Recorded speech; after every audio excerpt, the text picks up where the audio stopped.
Brigadier Dahiya, please मैं आपसे जवाब लूंगा इसका, लेकिन एक वॉर ब्रेकिंग हम आपको बता दें।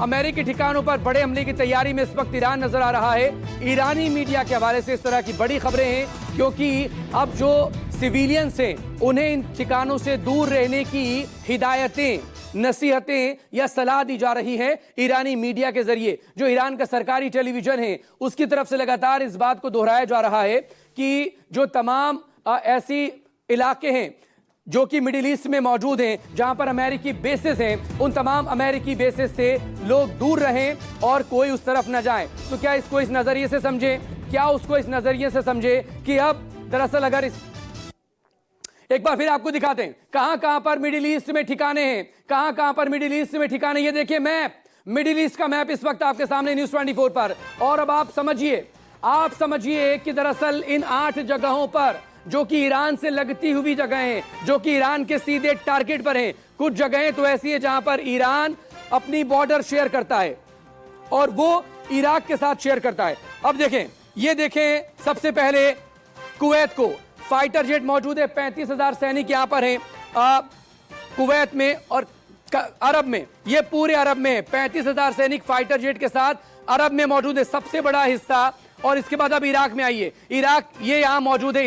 इराक में 2000 इरबिल असद एयरबेस में 2000 सैनिक यहां पर मौजूद है। इसके बाद कुवैत में आएंगे, 5000 मरीन कमांडो और 2 बड़े एयरक्राफ्ट कैरियर यहां पर कुवैत में मौजूद हैं। सबसे पुराना बेस भी दरअसल ये रहा है कतर और इसका। अब बहरीन को लेकर बात करें, बहरीन में क्या है, जेट की रिफ्यूलिंग की बड़ी फैसिलिटी यहां पर मौजूद है और ये सब कुछ ईरान से लगता है, ईरान के टारगेट में, यानी कि ईरान की जद में है सीधे तौर पर, और सीधा अटैक इनको ईरान कभी भी पहुंचा सकता है। अब जॉर्डन को देख लीजिए, जॉर्डन में क्या है, अम्मान में 2000 सैनिक यहां पर मौजूद हैं, जो एक मोटा मोटा आंकड़ा यहां पर मौजूद है। और जॉर्डन में यहां पर मिलिट्री बेस होने के साथ साथ उसका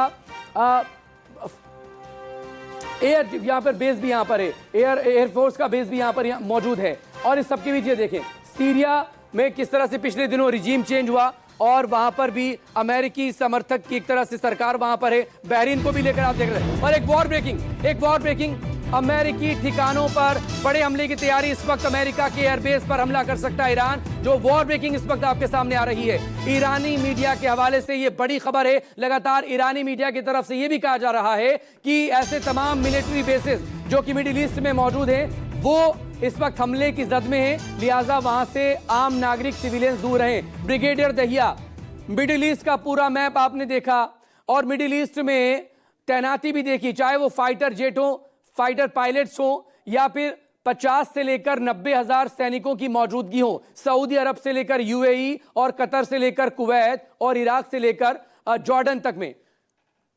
क्या एक बड़ा कदम या बड़ा एग्रेशन, क्या ईरान ऐसे वक्त में अमेरिकी ठिकानों पर हमला करने की जुर्रत करेगा या कोशिश करेगा? ब्रिगेडियर दहिया, ईरान के पास, ईरान जैसे मैंने पहले बताया था, ईरान अभी अपनी जो ऑप्शंस है उनको वो उनकी समीक्षा कर रहा है।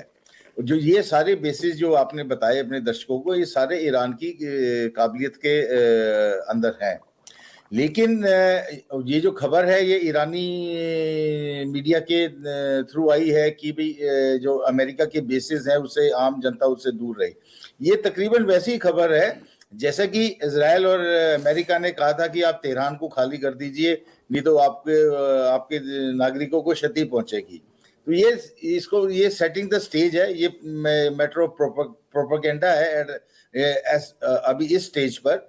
लेकिन ईरान के लिए अभी एक तो सबसे पहले जरूरी बात है कि भाई उसकी जो पोस्ट स्ट्राइक जो कितना उनको नुकसान पहुंचा है, और वो ईरान का जो रिएक्शन है वो डायरेक्टली प्रोपोर्शनल रहेगा कि उनको कितना नुकसान हुआ है।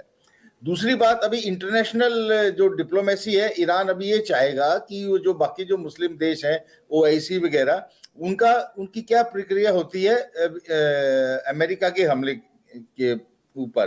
तो इस अमेरिका के हमले के ऊपर कौन उनके साथ खुल के खड़ा होता है, कौन उनसे दूर रहता है, कोई और कौन हाँ या ना का बराबर सा जवाब देता है। तो इस सब पे भी ईरान का रिएक्शन डिपेंड करेगा। और ईरान के लिए जैसे मैंने पहले ही बताया कि उसके पास नेवल ऑप्शन भी है, क्योंकि अमेरिका के जंगी बेड़े gulf of. Brigadier Dahiya, Iraq से तो अपनी बॉर्डर शेयर करता है और इराक में इससे पहले सिस्तानी ने बयान दे दिया था कि अमेरिका सीधे ना जाए वरना उसके अपने सैनिक और ठिकाने सुरक्षित नहीं रहेंगे।